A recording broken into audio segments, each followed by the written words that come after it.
Et à Ituri, les miliciens, Codeco et autres avaient également fait des incursions dans certaines régions de la province de l'Ituri le week-end dernier. Une résurgence de l'insécurité qui a poussé la société civile locale à solliciter au gouvernement de relever certains commandants militaires dans la région des Djougou suite à leur inefficacité dans les interventions contre les attaques en répétition de ces miliciens Codeco.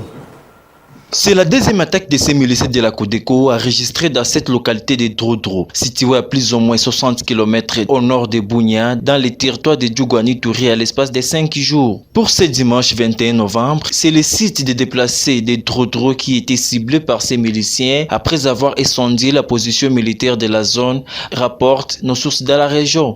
Le bilan provisoire fait état d'une cinquantaine de personnes déplacées massacrées par ces hors-la-loi, des maisons, boutiques, voire hôpitaux et la paroisse catholique pillée puis incendiée.